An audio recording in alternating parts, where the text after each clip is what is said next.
So welcome, Matthew, and we got others popping in here. And then welcome to anybody who's watching this on demand after the fact afterwards. It's always more fun to attend live, so move heaven and earth to make it because you get way more value out of being live. And today will be no exception to that because today I want to do a deep dive into kind of like the two biggest pillars I find in sales. Number one is like what you say on that call and how to make that an incredible experience for everyone. And then what we're going to do deep dive on today, and that's follow-up and why that's so critical and why it will absolutely change everything in terms of your sales, how you could absolutely, and no joke, I believe you could quadruple your conversion rate and certainly dramatically slash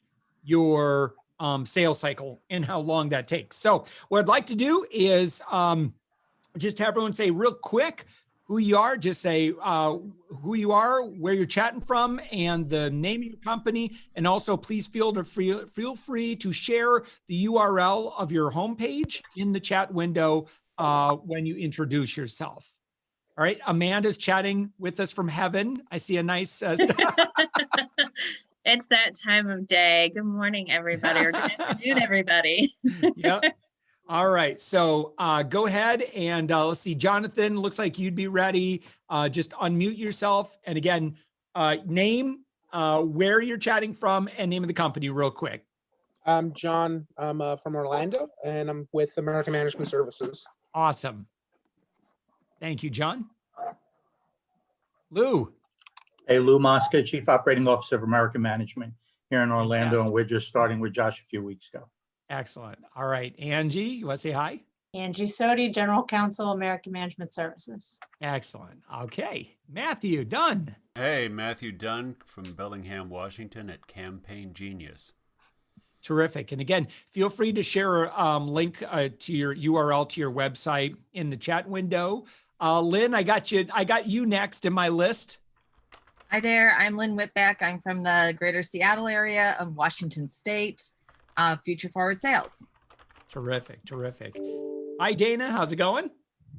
Hi, I'm Dana Lindahl. I am calling in from Mexico City today, and my company is Legendary Lead Gen. Fantastic. All right, Lucho and Lisa. Lucho and Lisa Crisale from Exercise and Nutrition Works. We're calling from sunny Las Vegas. Terrific. I second that. Good deal. Amanda, you're welcome to say hi. And then go ahead and mute yourself back again if when you're done too.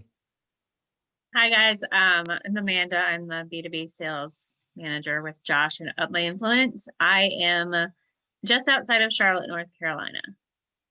All right, excellent. Thank you. Aya?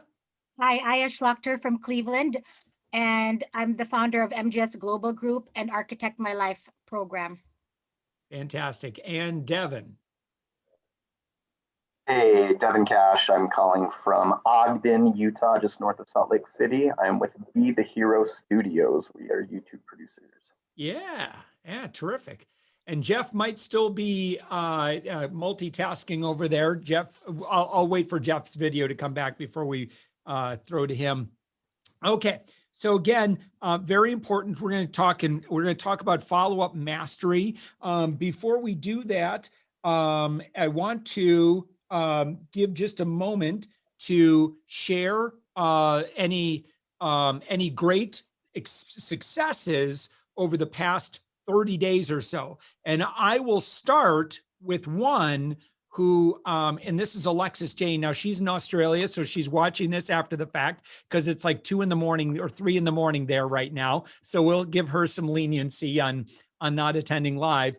But throughout 2020, before we really started getting serious on our podcast systems, she was averaging between $6,000 to $8,000 a month in 2020. And you can actually watch her video, and I'll put the link in the in the chat window here, but you should watch her video because last month she closed out at $55,000. So again, averaging $6,000 to $8,000 month to month in 2020, and January did $55,000 in sales. And it was really just because she just lit it up, started inviting everybody in to her podcast system. And then she's pretty good.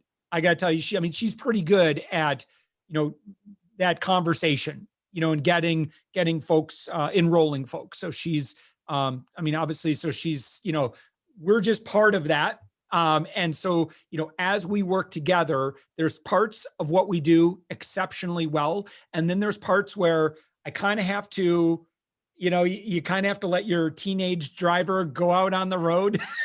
And I'm not there in a car with you. So I hope you know how to drive really well. And I'm going to do everything I can to kind of work with you to make sure that you know all the latest best, like all of the best practices and what we see working exceptionally well, so that you can perform it pretty well. So I want to congratulate Alexis for that.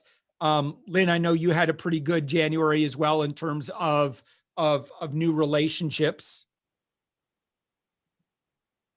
Yeah, I can turn mine off. Yeah, it's been a really great solution and a great system. And I'm glad that you're talking about follow-up, Josh, because this is perfect, because you're not going to close the sale on the first call. Even though you've done all of that warm-up to really build rapport and move the potential client into cultivation, which is wonderful. That's why this system works so well. But the next step is really that outreach cadence and your follow-up, adding value and generosity so that you can move them through cultivation to closing the sale, to the decision.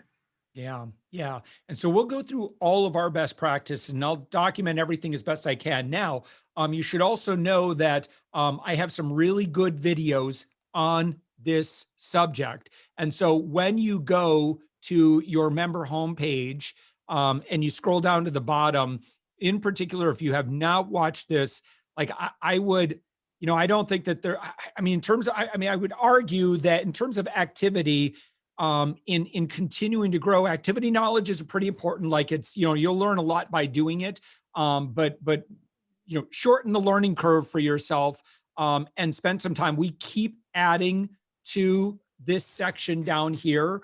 And this is helpful whether it's you as the growth director, as the founder, who is responsible for this, but this is also super helpful as you start expanding your sales team. And one of the things that we'll do in a future mastermind, we'll talk about more sales management and kind of when you go from that step of, hey, I'm the point person, to now you have to run a team of salespeople, exactly how we get that done. All right. But I can tell you, by the way, Amanda, is there anyone, I know that there's a couple of other clients that like they're doing really, really great activity. I'm just trying to think if there was anybody else or anybody else in this group that had any success that you wanted to share, whether it was a sale or something to that effect. I know Anna Choi has been doing really great about making some connections. And then I know we've had a few new podcasts we've scheduled a bunch of bookings with, but they're still too new to kind of say how that relationship's being just yet. Yeah. Speaking of which, Derek Van Ness, welcome to the call. Derek, I know, is one, Amanda, that we were talking about. You have a few people coming into your pipeline, my friend. It's working out all right for you. It is. Can you hear me okay? Yep. Sorry, I just clicked on here. Got a new computer. No. Yeah, we've been doing real well lately with things. It took me a minute to kind of figure out sort of the game plan of like, how do I talk to people, build the rapport, do the show, then set the appointment so that we could talk about how we could work together, both from a professional, like me being able to use their services or work with them, but also how we could help them, because most of what I do is financial strategy for business owners, right? So almost anybody who's a business owner that's on the show is going to be a possible client for us. Yeah. But yeah, it took a minute for me to figure it out, but we're doing good. I have to say, just personally too, Derek, as someone who's also gone through your program, it was great. Not really previously not working with a strategist, financial strategist. Derek, run a great company. I mean, in fact, you should know that anybody on these calls, we only work with the best of the best. Just so you know, in terms of like our vetting process, because we have so many people coming in, you'll find that the more that you do this, the more comfortable and the more conversions you get, your confidence is going to start to kick in. And it's amazing. Like I had a call last week and, we were kind of just talking about his offer and stuff. He's like a sleep doctor. And I'm like, oh my gosh, like if you worked with like, high level type A achievers, CEOs, executives, who like, absolutely need to be on their A game all day long. And that's all you worked with. That is a very high ticket program. You could easily charge $3,000 a month for that. And so I thought it was kind of funny because it's like, well, that sounds really great. How do I get there? I'm like, just work with us, man. I got you. Like we will take care of all of that. But see, when you do this more and more and more, you're going to see like, it's hard to, when you have that confidence behind you and that belief and that passion, and you've seen the results, it gets easier and easier and easier to have very successful results, both in those initial calls and then the results of your follow-up. So I did just want to throw that out there. Now, to begin with, Amanda, was there anything else that you thought that we needed to talk about before we kind of get into this? Because I want to make sure that I share everything that I know and we've learned and we've discovered, and then I also make sure that I give plenty of time to learn so we can all learn from each other. So this is another benefit of us working together, is no longer do you have to do and figure out all of your sales in a silo. And maybe you're just like, well, this is great. I'm reading this book. I don't know, but it's really, really great to compare notes with peers to say, yeah, I know that sounds great in theory, but in practice, here's what we're finding. And it's all based on consumers, and consumers, clients, guests are kind of the boss of ultimately what works. But Amanda, was there anything else that you could think of operationally? Maybe, I don't know, anything? So basically the biggest thing is going to be make sure that we're connecting at least 30 minutes once a month. We're going to try and make sure that we reach out to you to schedule that, but we also want to make sure, so you just reach out to your account manager, just book 30 minutes on Josh's calendar directly once a month, just to touch base so we can speak specifically to any pain points that you're having that we can't necessarily get to on this call. We can review your customer avatar, and then we can also review kind of your publication schedule stuff with your podcast, any follow-up, any questions, like really kind of just deep dive into your account, which is not something that we're going to have time to do on every mastermind. So that's my 2 cents. Yeah, that's great. So I'm going to talk about, again, just a reminder, we have 2 masterminds every month. One is this kind of deep dive. The other one is just strictly, and we did one of those last week, where it's just nothing but role playing, and it's practicing those muscles in a safe environment where you can get honest feedback on what you're saying and doing on those calls, so you can learn from each other. I would absolutely add both of these. I want to make sure that every time we get together that we're not spending a whole lot of time, we have to be very, very thoughtful about how we use every minute of the mastermind. So I want to let you know that I'm really committed to making sure that we stick to an hour, and that we're committed to making sure that it's incredibly impactful how we use that. In addition, what Amanda shared is we need to be doing at least one 30-minute session every month. Now, I'll tell you, here's what we typically want to do, right? And that is that when we launch your podcast, depending on, wherever you're at in that cycle right now, we really want to go from base camp to base camp. So we want to ascend a little bit, and then we want to say, okay, plan, do, review. Let's see how things are going at this point. And we want to review how did the last 20 calls go? Because it would be a terrible waste of your time, of our time and resources, of your resources, of all of these guests' resources. If you get on these calls and there's some problems with how the calls are going, what you're saying, doing, what they're not, where they're warmed up to. And generally we do pretty good on targeting on who these people are, but we still have to do the thing that we have to do. So what I don't want to do is, produce, 40, 50, 80, 100 podcasts. You're like, man, I wish we would have had this conversation about this long ago so we could fix this. So we converted many more early on. So I want to make sure that, when we do X number of podcasts, generally what I think, and Amanda and Elisa and I were kind of talking about this morning, going in blocks of 20 conversations is a lot of data. And at 20, that starts to get fairly meaningful, right? Because you're always going to have the oddballs in there. But after you talk with 20 people at a time, that's a great opportunity to plan to do a review. So I don't want to start lumping too many more people on your plate. Once you hit 20, we have to see how did those 20 go. Then we'll go to the next 20. Right.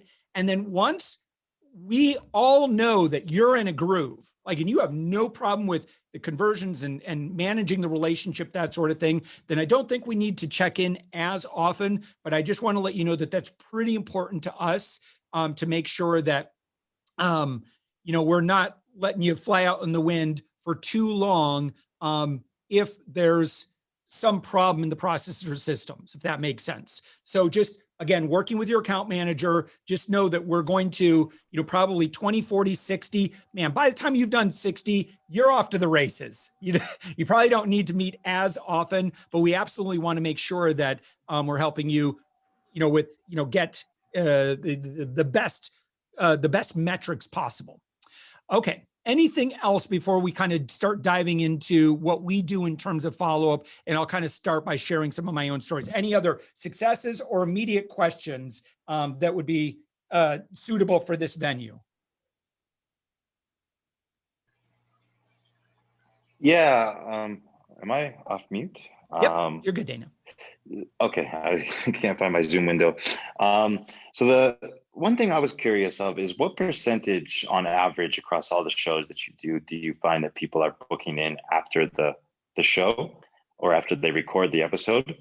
To me right now, I think it feels a little bit not low, but I think there's actually more people who are no-showing my host for the recordings that I'm aware of. But I'm just curious of what the general conversion rate from successfully recording the show to booking on with someone like myself is. Okay, so there's two conversion points that you just brought up. Number one is invite to host, and then there's host to our partner, our client, point person, growth director, to have that discussion conversation. Now, there's a lot of things we try to control invite to host pretty well. Then there are things, and there are things that can be done to improve that conversion rate between the host and to the to have the we'll call it a discovery call, right? Which is really just kind of getting to know you. If that person feels completely comfortable, right, and they say, well, this doesn't feel salesy. I feel like the person I'm going to be talking with, there's enough familiarity. There's decent authority with that person, then there's no reason you should be losing more than 10%. And if you are, then that needs to be, we need to do a deep dive into figuring out what's getting lost there. So take, for example, ours, when they book, they do a pre-interview, then they do an interview with Jen, and then Jen books them onto my schedule. Yeah, there's probably about 10% or so, maybe 5% that don't show up. But generally, there's enough familiarity and comfort level that they show up okay. So if they're not showing up, what that indicates is that there's some discomfort in the system. And figuring out what that discomfort might be is something that we need to be figuring out at, again, those regular intervals. So it could be that they just don't like the videos, something in the video, or there's something that's coming across that's if they feel like they're being sold to, then they're like, wait a minute, I'm not sure. I appreciate being on the podcast, but I'm not sure I want to show up if I know that this is just going to, I'm getting the vibe that he's getting ready to pitch me. So it's inappropriate at that stage to communicate anything to the effect that they're going to be pitched to, because they're not. Because if you start kind of talking and you figure out, yeah, this person's not qualified, then you're not going to mention anything about what you do. You're just going to sort them out. All right, it's great chatting with you. Thanks so much. Can't wait to promote this episode, right? So that would be my initial thinking, Dana, on that. And again, that's the kind of thing we want to review those things and fix those things. Because I want to also, again, the underlying foundation for all of this is everything is fixable in sales. It really is. Because we're just talking about, leading people, being the leader in a relationship, in a new relationship. It's kind of like we say internet dating. Well, what's how come when I book the date, like people don't show up and meet me for coffee? What happened there? Well, something along the way in the communication or something that triggered a red flag. So like my wife is a licensed marriage and family therapist. She's also working on her sex therapy training as well to be a licensed sex therapist. I hit the jackpot. And so one thing that they talk frequently is accelerators and brakes. And it's a good analogy for sales as well. There are things that rev people up to say yes to that next thing. And then there are brakes. Brakes would be like, ooh, something's up. I don't want to go into the next step. So anyway, long answer, Dana, is that kind of conceptually, digging into what that might be, we need to have a conversation to look into that stuff. And we'll figure it out. I guess I just need to get with my account manager, and it might just be there's less people actually showing up to the podcast recording than I'm aware of, and that's what's because I see 100 people in my thing of people who signed up, and then I don't see all those people book on with me, but I don't always know what's happening between them getting to the recording and all the other things. So losing 10% is completely acceptable. Like Dana, I'll take a look and we'll connect on that. Yeah. Okay.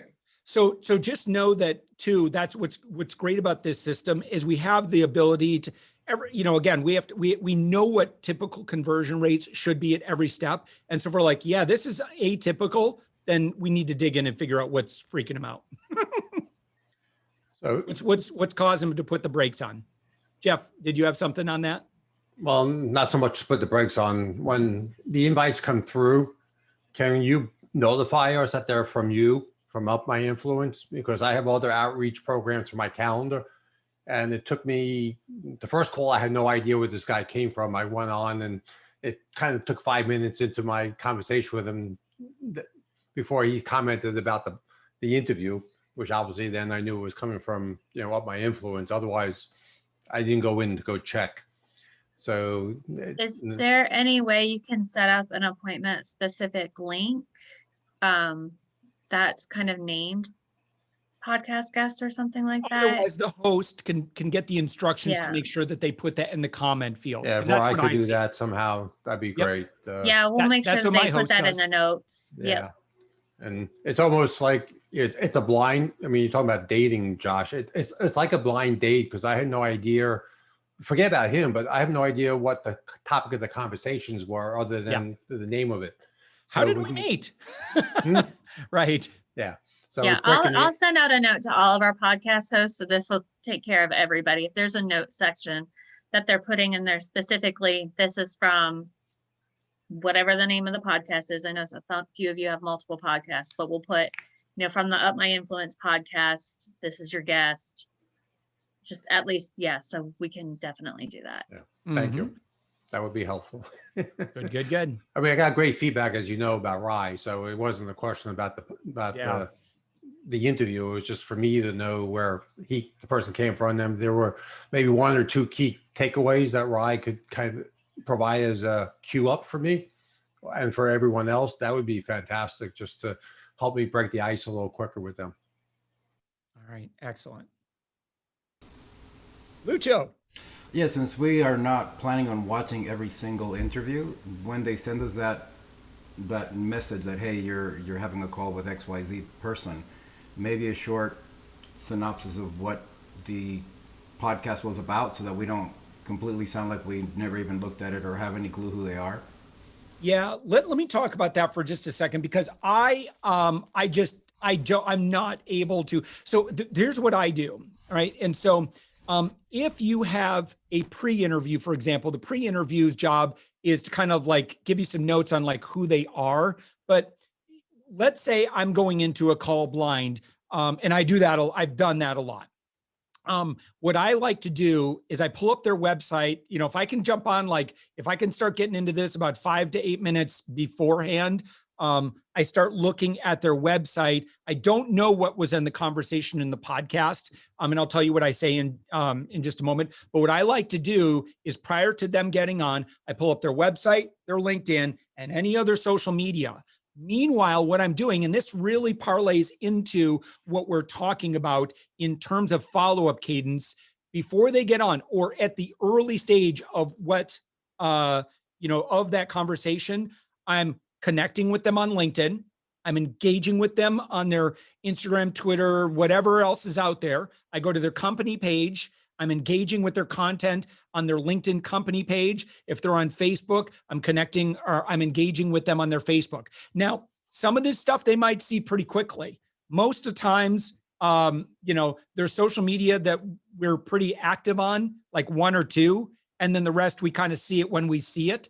So you think about this, like if I just did at the right, and then I could do this like in 3 minutes, right? Is that if I go and I do 3 to 4 minutes of engagement with them on their social media right then and there, what I just did is maybe 3 days worth of things that they're going to see. Oh, hey, Josh liked my photo. Hey, Josh left a really nice comment on blah, blah, blah. And I'm not, you don't have to go in depth and stuff like that, but I do that. And the reason I do that is because I'm learning about them in that time. Usually the first thing I do is I want to look at their product services. I click on About Us. Those are the 2 pages I look for on their website to try and figure out who they are and what they do.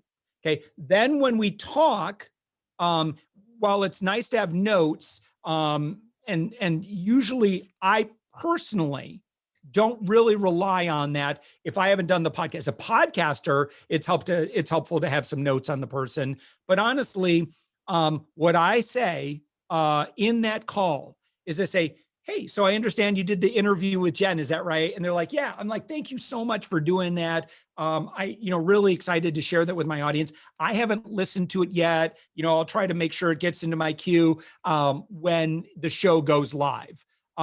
But if you wouldn't mind, and again, so thank you so much for doing that. And then usually they say, oh yeah, it was really great, blah, blah, blah, blah. And I say, if you wouldn't mind, could you tell me just a little bit about, because I haven't listened to it yet, because I'd say, I tell them that I usually am not able to listen to it until it goes live. And even then, again, I'm just kind of winging my way through. A lot of times what I'll do again is I'll just ask them the question of, can they just give me just a quick overview of who they are or what they do? Most people, what I find, kind of going back to, how to influence people, don't mind. I don't think that I've ever had anybody, like, what? I did the podcast and you didn't listen to the advanced copy? I don't think I've gotten a vibe of anyone who thought that was unusual. And usually if I get them, kind of describing about what they do, and then I'll ask some follow-up questions in there, and we talk about that. And then I'm really just going to take that and parlay that into what I want to know to find out if there's a need there. And so I'm going to ask them questions, say, so what do you currently like? How do most people find out about you right now? Or in your case, you might say, so in terms of like your offerings, what do you do when clients, you start having that conversation around nutrition, right? In your case. And so and I would just naturally, and you get better and better at this as you do it more, but you just naturally lead the conversation in a way where it certainly doesn't feel salesy, because it's really just like, well, maybe I can help you. And sometimes I will, and I talked about this in our last mastermind about, I'm just there to be super helpful initially. And then I'm kind of feeling my way through it. And then eventually, after they certainly share a lot about who they are and what they do, I say, well, if you don't mind, I can kind of share with you, what we do and kind of how we work with some of our other clients. And I don't make any language of assumption early on. It's all about just informing at the beginning. And then I gauge their response and their interest level. And that's pretty much it. And then we go. So if you want to review on that, you can go back to our last mastermind where I do quite a bit of deep dive on that. And I've got some good videos on like how to sell your client. So Lucho, again, sorry, long answer, but is that kind of envelop what you were looking for? Again, we're new to the system, so I didn't realize what all happened, but yeah, that makes total sense. Perfect. All right, good deal. Because I didn't realize that the interview doesn't actually air or go live until sometime later. I thought that it had already been up. Yeah. So that's a great question. So again, the podcast typically takes, on average, I would say, for us, it could be about 6 weeks. So I generally say, hey, that should go live in about 6 weeks. Thank you so much. I'll really excited to share that with all of our audiences. And I hope to, and I hope to listen to some of that. So thanks so much for doing that. And most people, again, you're stressing the fact that that was the big ask. The big ask was you being a guest. Thank you so much for doing that. This really, what I'll generally do, again, my segue into it is, we're always, anytime, we have guests, I ask my host to let me know, because I love networking, and just, connecting and seeing if there's anything we could do, together, that sort of thing, and just make it as natural as possible. So that segue into, well, let's explore and see if it makes sense to work together in some way. Hi, Aya.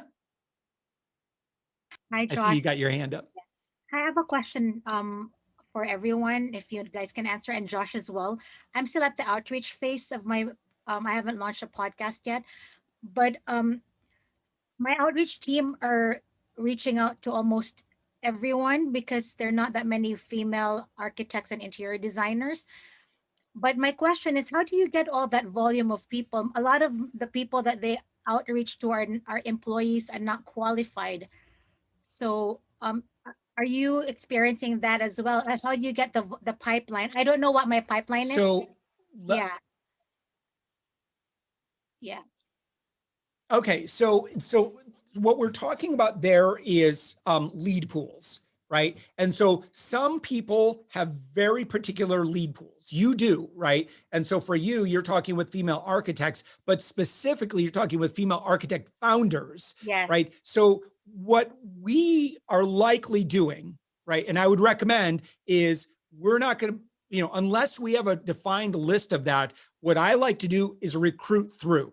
So, and this is good for all of us. And you'll see me do this all the time. Like if you ever hear a podcast interview with me and they say, how do people get in touch with you? Blah, blah, blah. And I say, well, if you know somebody, I don't say, I don't do a direct pitch necessarily. Sometimes I do, but a lot of times I say, I am actively looking for guests. And if you could this would really help me. I don't know who you know, but if you knew an architect, female architect founder, please make an intro, and I would love to celebrate them in front of my audience. Yeah. So in the case of the many different ways that we could do outreach, and there's 5 kind of main buckets of outreach, then what we want to do is oftentimes, if we know that, man, there's a small likelihood that we're going to get a bullseye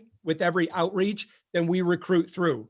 Also, when you recruit through, and what I mean by recruit through is it's, hey, Lynn, I want you to be a guest. I'm not saying that. I'm saying, Lynn, do you know somebody that might make a great guest? And so it's like, I feel like she might be in that territory, right? And so sometimes it's a little bit of a softer invite to invite that way. So whether it's us doing the sourcing or you're out just, when you're on a platform and you have the opportunity, or you're doing your own social media, you're like, hey, we're actively looking for guests. You can say, please do me a solid and help me find great guests that we can celebrate. So what you'll find then is you'll have some people will say, well, how about me? That sounds like it would be a great fit for me. And you're like, well, that's fantastic. We'd love to have you. And other people who are not a fit aren't going to be like, well, that's weird. Why did you ask me? They'll say, no, not me, but sure, let me think of somebody. And then they'll make that introduction to you for you. Yeah. On the bright side, Josh, I have like so many people following me. So maybe eventually I can probably post that if you know female architects or firm owners, come by, because most of these employees probably have female firm owners as bosses. So, you know, it's Yeah. quite ethical. Yeah. Yeah. I'll talk So to my recruit account through. So it's like that, what's it, it's 6 degrees of Kevin Bacon. Is that 6 or 7? I think it's much fewer now with now where we are in terms of like everybody being so connected on social. We're probably like, everyone's probably like 3 degrees. You start reaching out into these, these people, like I know everybody's going to know somebody if they're in that space that they've come across. So that's probably where we'll continue to see more and more successes recruiting through. Thank you.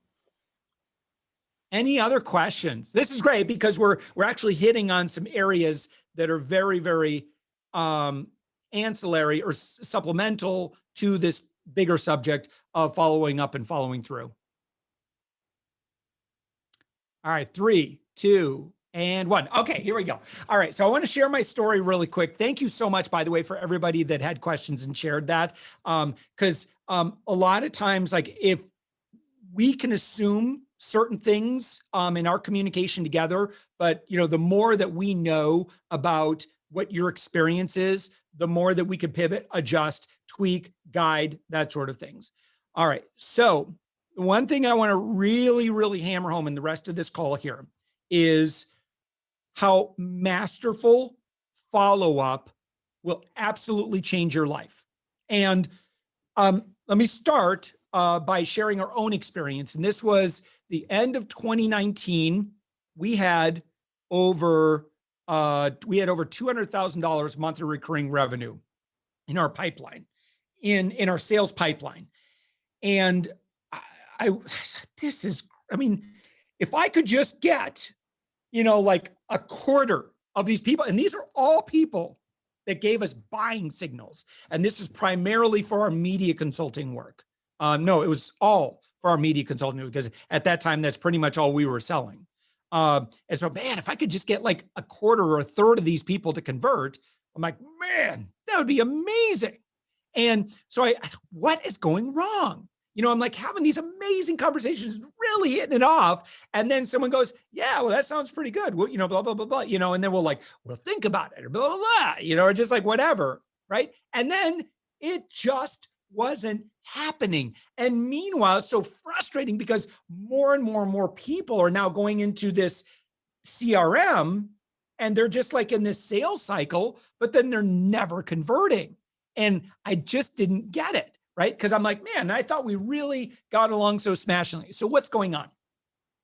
Well, and I'd invite anybody else who has some observations on this what's going on issue to chime in.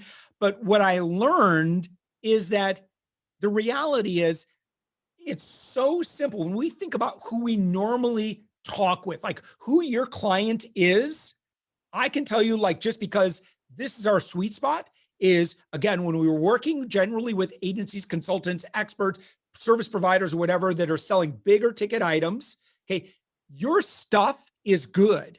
Like you have great products and services. So it's very easy for another business owner to go, oh, yeah. Like they can nod and agree, right? And so conceptually, they agree with it, okay? And then the rubber hits the road. And it's like, you can go to an event and get really excited about a concept, and then you go back to regular life and forget it. You're not going to take any action on that.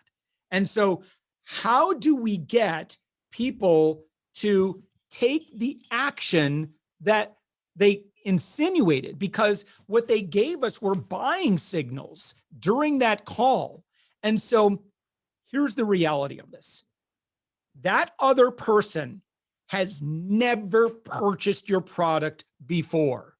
They've never done business with you before, most likely, right? They may have done business in the past, and that may have been successful or not successful, right? Or they may have had experiences with someone that's even remotely like you. And again, that may have been a good experience or a bad experience.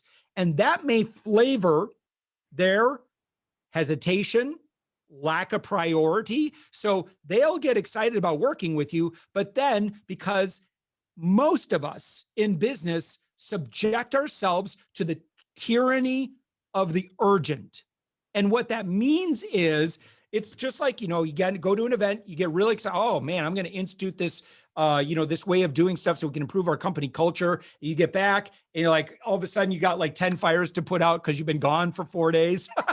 And so now you're putting all this stuff and you're like, oh yeah, but this other stuff. And then it just never gets to it. And I'm sure you have all experienced, right, where you've had a really good conversation and you're like, this guy's offering social media management. Man, we really need that. And then you're like, yeah, we could potentially do business here. We might be a customer for this other person. And then you just kind of drift apart. Well, why did the drifting apart happen? Because it wasn't urgent enough and they did a poor job in leading in the relationship.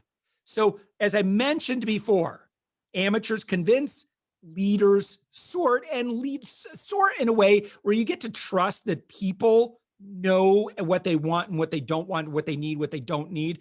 But we still have to present what we do in the best possible way.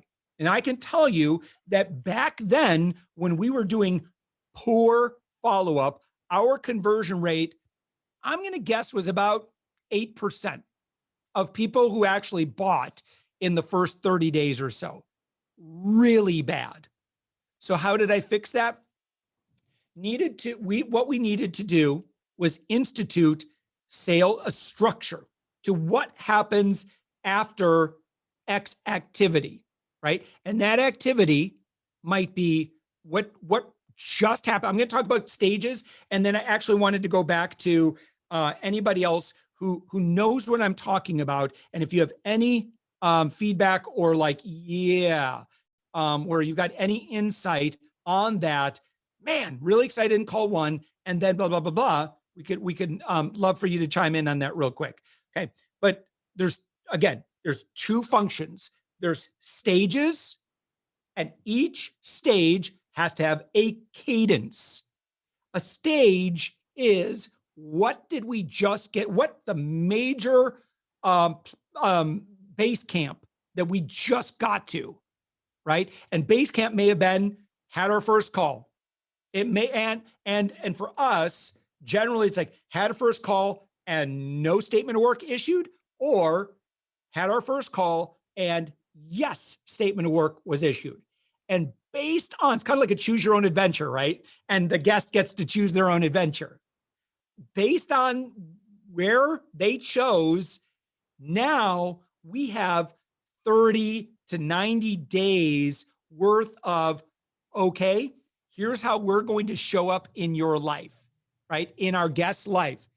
And so when you think about it, it's not that difficult to do with 5, 10 people, but imagine now what happens when you've got 50 to 80 people and you have a 30-day cadence where every single day you are going to do something and we'll get into what those cadence are in a little bit, right?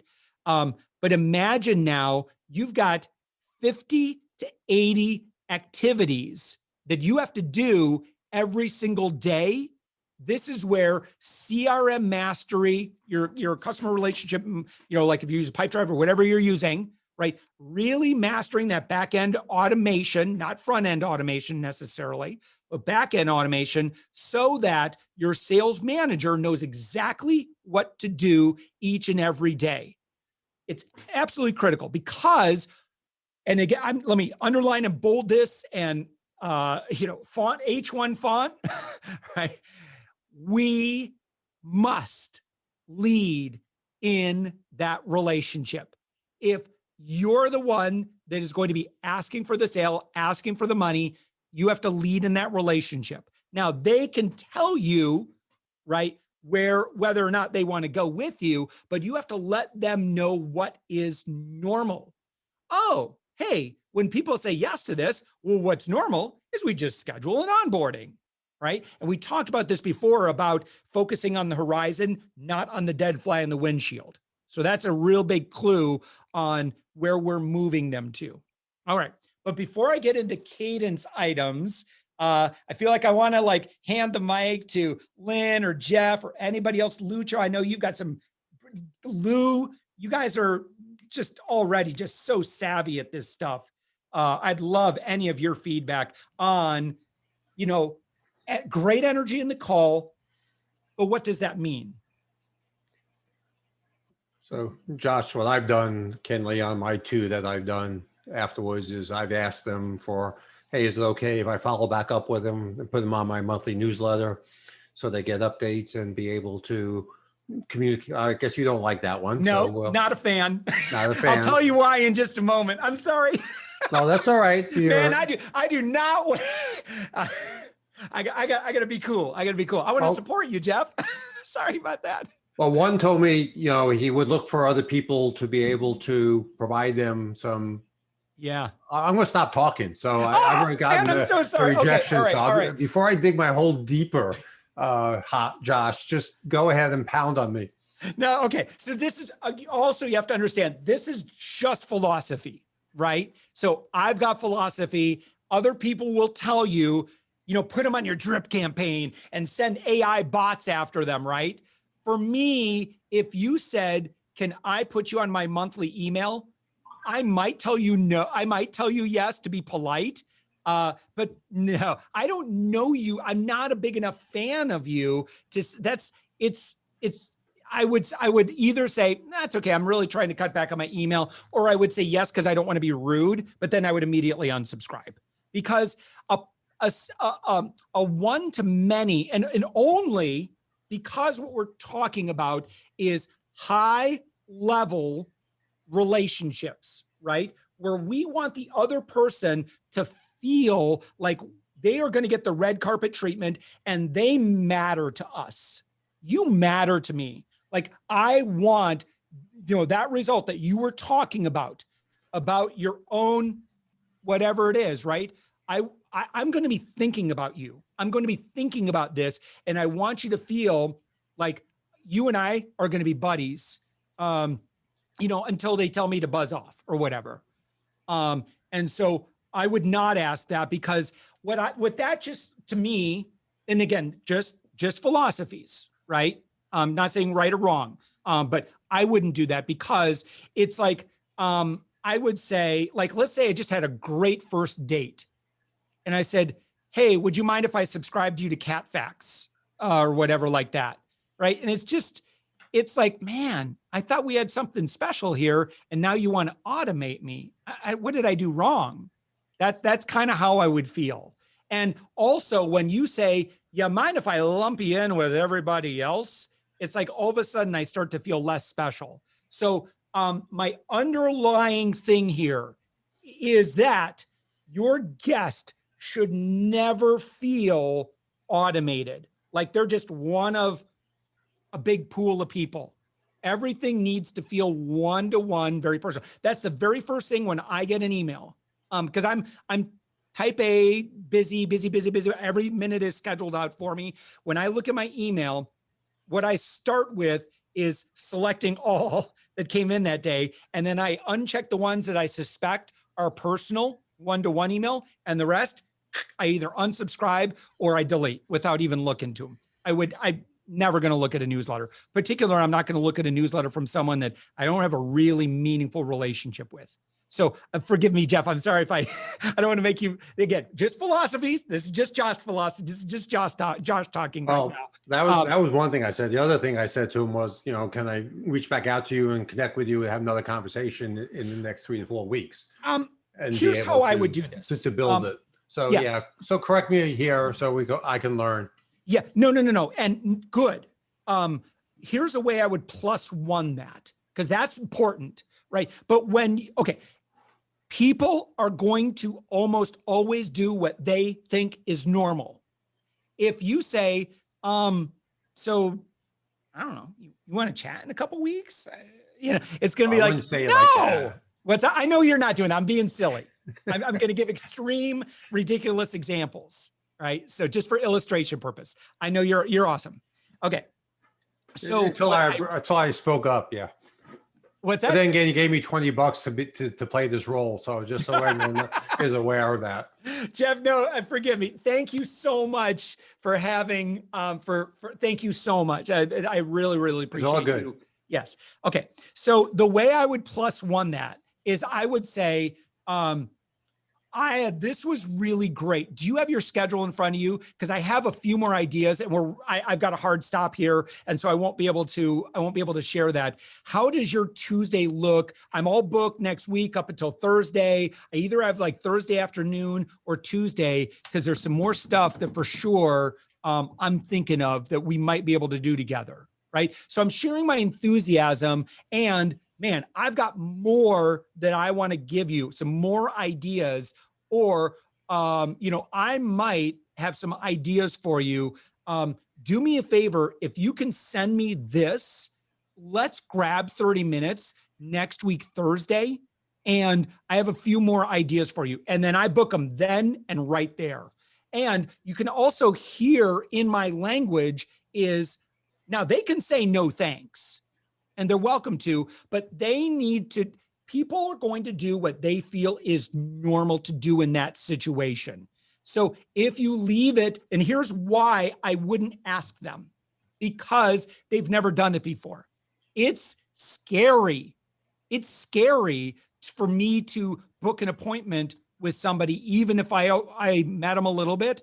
It's uncomfortable. It's scary. When Well, you you put booked once already without even knowing who you are. So booking again, it begins to break the ice the second time. Yeah. So I am not afraid to lead, right? So Yeah. it's kind of like, another analogy might be, you're on a date. Love using the dating metaphor.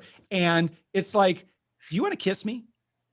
And it's kind of like, ooh, I wish you would have just kissed me. Don't ask me. That's weird. It's kind of like that. So I feel like it's better. Again, we want to let them know what's safe, what's normal, and they can always choose out, right? Because we don't want to be overbearing in an uncomfortable way, but we do want to let them know that this is normal. So for example, I say, well, I tell you what, let me give you, I'm going to send a statement at work. You could take a look at that. And then that way we could talk on, we'll talk on next week, Thursday. Look at that. And then that way we can address if you have any questions on anything. Otherwise, you could just click the green button if you're ready to go, right? In the beginning, there's no way I would have said that. That's like, man, that's pretty audacious what I'm asking them to do. But what I'm saying is that, oh yeah, if everything's good, just click the green button and we could go right to onboarding, right? And it's like, I'm treating it like it's a no big deal. And that's what everybody does. Now, because of that, okay. So what people love, in my experience, is, is integrity and authenticity in leadership, and letting them know, I'm doing this not because I want the money. I'm doing this because I feel like I can make a really big impact here. And listen, if you never want to give me money, it's totally fine. But I know there's a reason why I'm here. And why I'm here is to help you overcome that problem, right? And I can fix that problem. And so that's why, again, a lot of this in our follow-up, right, is all about what's the next thing, what's the next stage that we want to get to. So everything in that follow-up needs to move them toward that direction without necessarily, like, what you don't want to do. And Lynn and I did a really good video on not getting ghosted, right? You don't want to follow up people saying, so you ready to buy yet, or what? You ready to sign that contract? What do we got to do to get you into this bad boy? Like, you're not going to do that. Right. And so you suggest things with enthusiasm, whatever's appropriate for your, naturally some people would say I'm kind of a 9 or 10 out of 10 in terms of energy, but that's okay. Just be authentic to who you are. But again, it's the passion, it's the enthusiasm about how you can show up for this person. And if they're into it, cool. Hopefully I kind of meandered just a little bit on that in addressing that. Lynn, I see you kind of nodding your head on a couple of things on that. I had a few ideas because we're all doing the same thing. So on that first meeting, the thing that I do is I invest 30 minutes to look up their website, review all that, review who they are if they have an about, and also their LinkedIn profile. And then I look at what kind of questions can I ask them that immediately indicates that I've paid attention to them. That means that I'm delivering value and I'm showing worthy intent, that I'm curious. And if there's things that have resonance, I'll bring those out. And I start that initial meeting with gratitude, thanking them for being on the show, thanking them for doing the episode. If I've had a chance to listen, I created the questions that I ask specifically towards my service, which is sales training. And so I can go right into the middle and listen to one of their answers and only listen to a 10-minute snippet.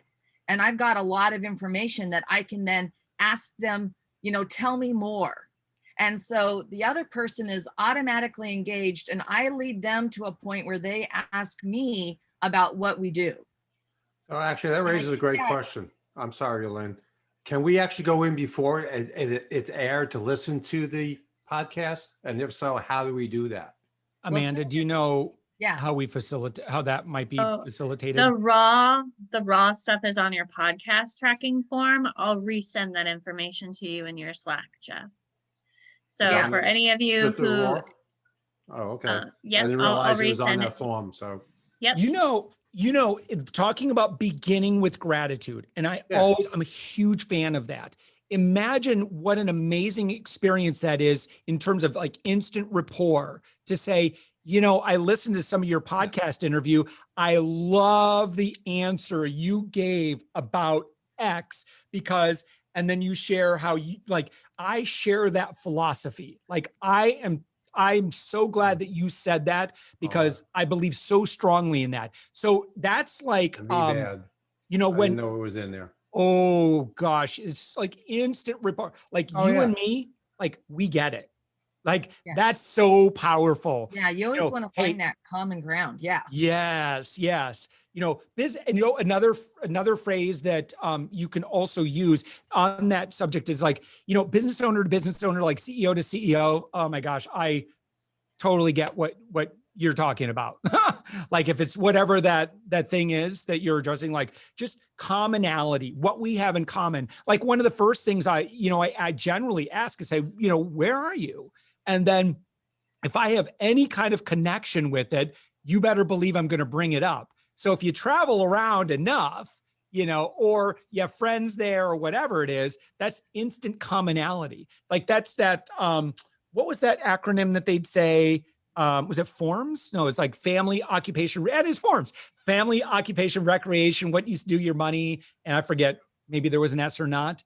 Do you remember that, Lynn? That's like old school. Yeah, I don't remember that, but I was going to continue on with that because when you show that gratitude and after the conversation, and Josh had some really good points about where to go.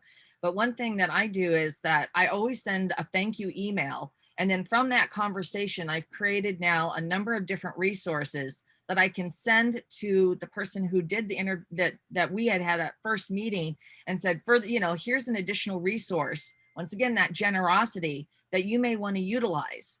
The other thing is that because you're doing this podcast, you have an automatic in to email them again with when the podcast goes live. So we've created an entire cadence around that. We create graphics, video snippets. And we put them on a Google Drive, their own folder. So once again, we're delivering value. And then I'm sharing with them to share their, obviously it does us good too, because then the podcast gets more attention. But it's like, let's share the love. And I've done all the heavy lifting for you. So now you can create, once again, this is a sales asset because now you can put this out to your audience, to your prospects that you were on this show, that you're a thought leader. I mean, this is great stuff. And then I've also created now a piece that that goes along with that so that they can have like, what do you do? I've created a process map. Okay, we gave you these great materials. Now what do you do? And so what do you do with it? And how do you utilize it? How do you leverage this? And once again, I tie it back to sales. This is a sales asset. And that's another opportunity for you to touch them. And even the people that, I'm never going to sell to, they're not interested in what I have to offer. They respond to me with gratitude that they really appreciate us doing this. And I've still created an area for this relationship. At some point, somebody's going to ask them, do you know anybody who does sales training? And I could be top of mind because I've reached out. And so the way that we do that is Josh says, give. And then you finally ask. So you want to keep giving. and then create some, the things that are wrap around their top 10 questions and their top 10 objections that you can provide in that follow-up cadence. So it's more genuine. And because it is a high level sale and you're dealing with another human being. Yeah. Yeah, really, really great. And it's top of the hour. So if you need to jet, I'm going to hang around here for another 15 minutes or so, and happy to answer questions. So I apologize, like we didn't really get into cadence items, but I can just tell you, Lynn, what you just said right there, it's what you want to come up with is a list of 30 little gifts or things that you can do for them. Now, while you're giving the thing to them or doing the thing, some things, like if you're, giving a shout out and endorsing them or whatever you're doing out on social media. And by the way, when you go here, this video right here, follow up and close, watch this one. This I go through and I talk very specifically. I have our cadence. I have our cadence items, but we are constantly R&Ding and testing things to see what moves the needle. Every guest, I mail them a postcard. Elaine, I know you're a big fan of that. Every guest, like it's, we got a list of things. And then when we have someone, okay, so we have everyone coming through, they're really hot, people that you're going to move forward with. Like I would expedite, whatever you can and like repurposing, video content or whatever, just like, get, whoever your VA to say, hey, start really working on, promoting and doing nice things for them out on our social media. That stuff all counts. Whatever you do. And again, you'll see this in the video that I do. You don't follow up with, you're ready to buy yet. It's all about giving and then expressing desire or expressing excitement, enthusiasm over, how we could potentially work, how we could work together, right? And whatever that is. And here's the thing is the more personal you can make this stuff, the better. So we want to resist the urge to systematize on the front end and do everything in your power to systematize on the back end in a way that feels like that Broadway presentation where the audience has no idea what's going on backstage, but to them, it feels very personal, feels very one-on-one. And it's like, wow, you really care about my results, my outcome, and you care about me. And so that's the only communication. So I don't put people on my email list. I don't put people like any one-to-many thing they do not get. Like that's because I feel like the moment they get like a robo kind of thing from me, they're like, oh man, you went there with me. All right. And to kind of piggyback on what Josh is saying, I've been working on a list of ideas of nice things you could do that is basically free. So I'm going to get with Elisa and make sure that the link to that document goes out with the replay for this show. It's going to be a live link. So as we crowdsource or try different things, come up with additional ideas, we'll continue to add to it. So it'll probably start around 20 or 30 ideas and then hopefully can just continue to grow from there. That'd be great. Leaving reviews for people's books, commenting on their YouTube videos, saying just subscribed. I love this video, like that sort of stuff. Like for creators, like if you're creating stuff, how like, oh my gosh, like that's like makes my day when somebody says, I really appreciate the work that you put into this. So it's that sort of stuff really goes far. Can I ask a really quick question? I know Lynn mentioned this and like Amanda. So I love the idea of sending an automatic like thank you card afterwards. We have a system that we use. When or how do we get their mailing address? Do you just research it and find it, or do we get that in the intake process? Great question. Okay, We so can add that to your intake form. Or if you go to their website and you scroll down to the very bottom, usually there's an address there. or click on their disclosure, our terms page, and it almost always have it there. Legally, it's supposed to be there, I think, in most countries. Legally, it's supposed to be on their website somewhere. Yeah. All right, Aya. Oh, and by the way, if you need to jump, you're by all means. Did you have another question, or is that your hand just still up? Oh, okay. All right, good deal. Okay. So with that, any other questions on this, just in terms of follow-up? Now, again, when you commit to it, you know that, and this is where you are going to probably find, especially as you deal with more and more people, everyone should get a touch every day or every weekday, right? Some of those things might be just like, hey, it's day 13. Go like something on their Twitter or Instagram. So we have that built in. So for us, our cadence goes personal bomb email on day 1. Then that bomb gets delivered to their SMS on day 2. Then that bomb gets delivered to their DMs on LinkedIn or wherever we're connected on day 3. On day 4, we go and do just basically, there's just a block for my sales manager and just like go act as me and go do a bunch of nice stuff for them out on the socials. Here's a list of things that you could come up with. She basically just explores all their what's going on. And she sees, like, if they just published a big video or something like that, they could tell, that's like really a big deal. So we'll leave reviews for them on LinkedIn. We'll find their Google My Business page and engage with them there. If we can't find their Google My Business page, we'll send them a quick email that's saying, I noticed I couldn't find you on Google My Business. Here's how easy it is to set up. And so then you're giving them tools and resources and help. And you can make intros. You can do free stuff. So for example, like we used to do a lot more authority and media work. So one thing that we would do is we would give them free tips. Hey, was just looking at your LinkedIn profile and I noticed you don't have this new feature that they added. I mean, that's gold. And it's like, by the way, and then I would say, by the way, when we work together, we're going to go through and we're going to fix all of these sorts of things across, all your social medias or whatever. Like that would be an example. Like, so you give them a taste of what you do. And oh, by the way, when we work together, if that works out, then, this is the kind of thing that we will dominate, we'll master. Jonathan, I know you guys on YouTube, for example, like there's so many like little tips that I know that Nate has been very generous in terms of, giving value on. And so maybe it's like, hey, I noticed that you didn't have your bio section. Nate's got a video that explains exactly how to do this. So feel free to take a look at, but be careful because you don't want to give assignments that then people say, oh crap, I have to get this done before we work together.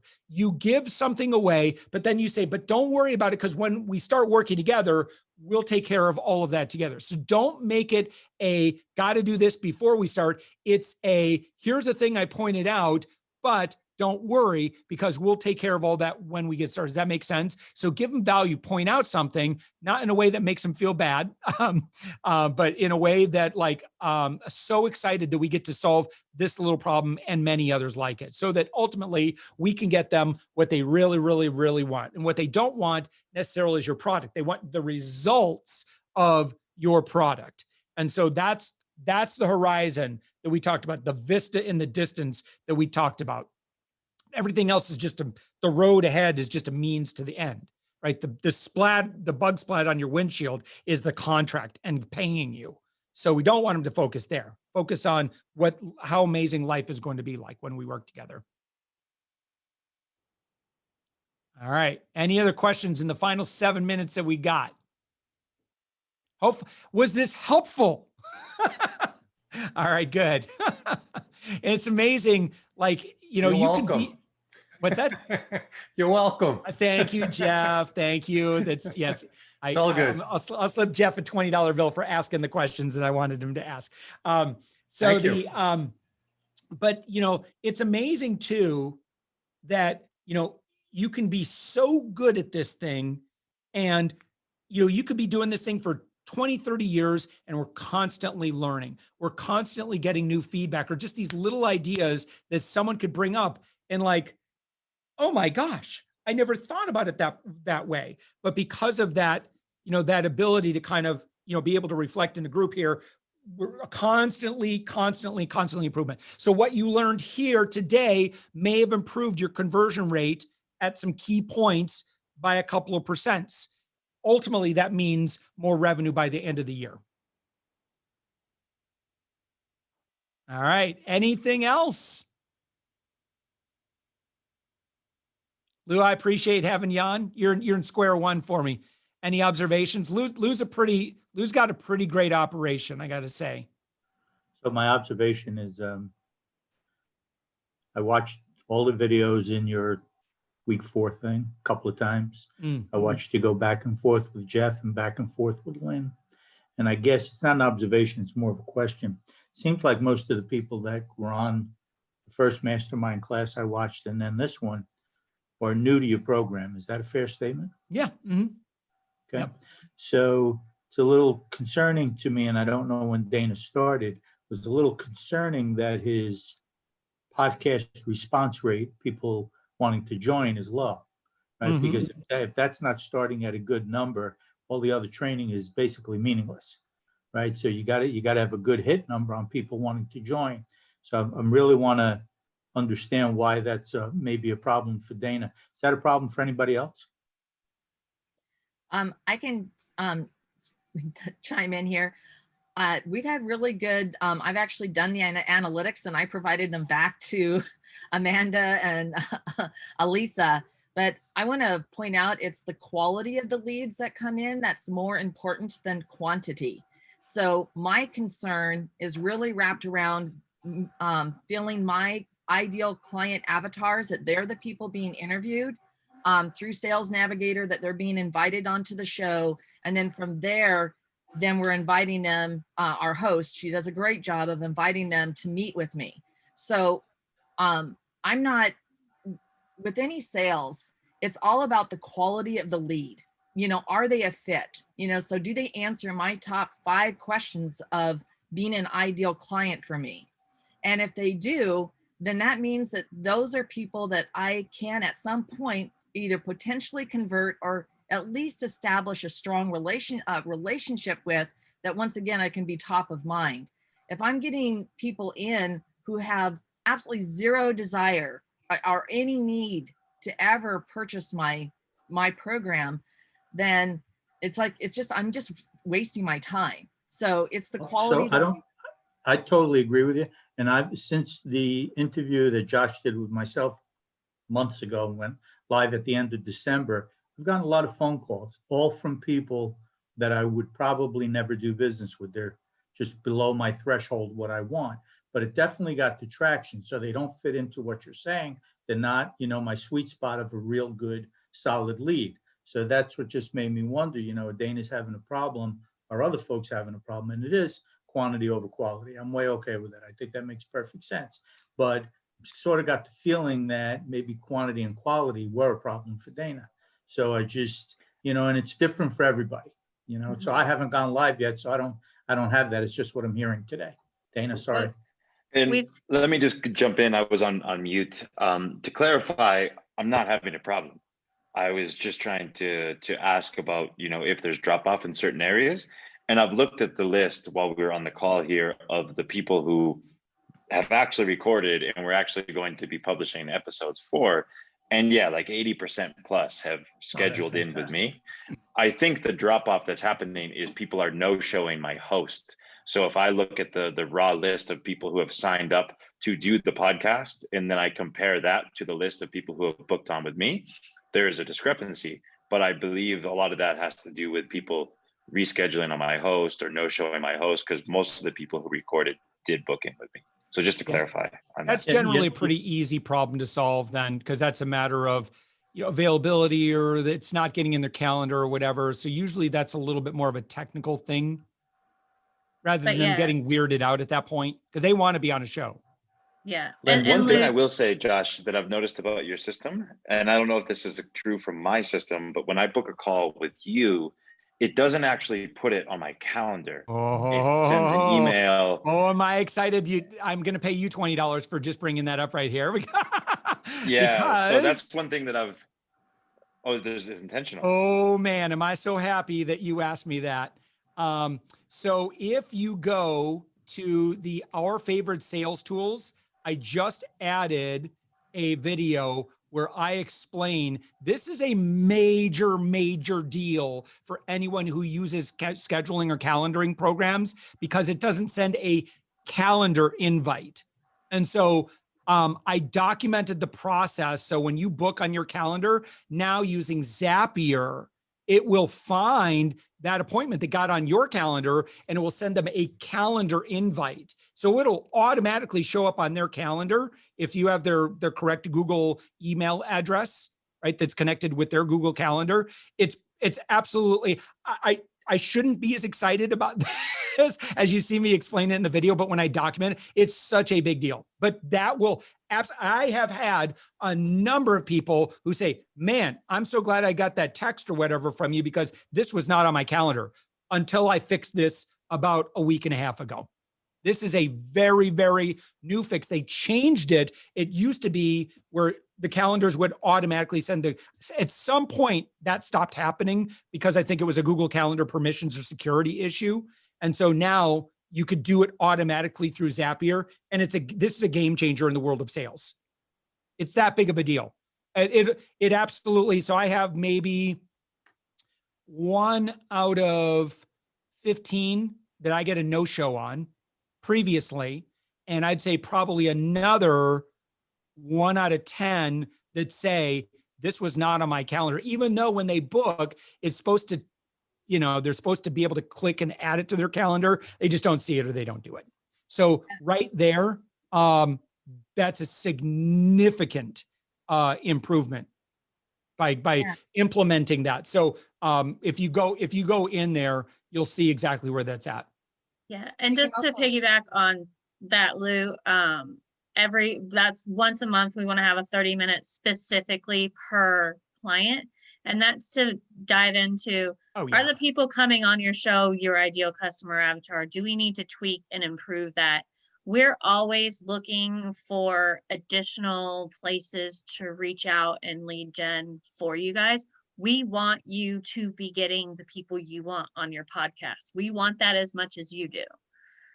Yeah. So that's very important to us. So that's why that monthly call is so important. Dive into that. And that's when you give us your feedback. Hey, these people are coming on, but they're, we need to level up. So, I mean, we're asking them to self-select when they sign up, but if people are just, not being super honest, we need to update those requirements. And we might need to go through and do some discovery before, click through their website before they actually have the interview with the podcast host. And if it's not a fit, we'll just email them and be like, hey, we did some research. We'd love to have you on. We don't think your requirements are where they need to be right now, but we'd love to reach out to you in 6 months and see if you'd be a better fit then. Listen, all of that makes sense to me. As you both know, my average ticket is well into 6 figures. So to me, I don't need a lot of numbers. I need good numbers. Yep. Right. So I can't wait to get started with it, but good numbers is what matters. Great. Yep.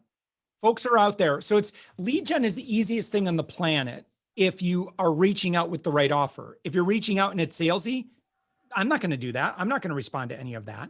And so it's reaching out noble. Lynn, you and I talked about noble intent. So if you have noble intent and it's like, yes, that makes sense. Why are you reaching out to me? And so that's when we initiate an outreach to someone, that's the first thing someone's asking.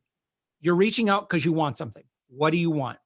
And if they're going to search their brain for an answer to that question, if it's because you want to sell something to me, I'm going to ignore that. If it's, oh, well, the gal, she just wants guests for her podcasts. Okay, that's the ask. I get that. That makes sense to me. I'll totally do that. So, and it's a win-win there. So that's why we get such great opt-in there. And then from there, as long as they feel like we care about them, there's no reason that we would have any significant drop off along the way. So a relationship first approach absolutely works better than anything I've seen on the planet. I was going to just show you this really quick too, where that video is. I just uploaded this about 6 days ago right here. How to get Acuity or Calendly to send Google Calendar invites. Incredible. All right. Any final things before we say, we'll do our next role, our next mastermind will be probably the first week of March, where we'll do another role play. And then this one will be the second week in March, where we'll do a deep dive based on kind of what we got our ears to the track, listening to what needs to be worked on or addressed. Appreciate the time. All right. Thank you. Thanks, everybody. Thank you. All right.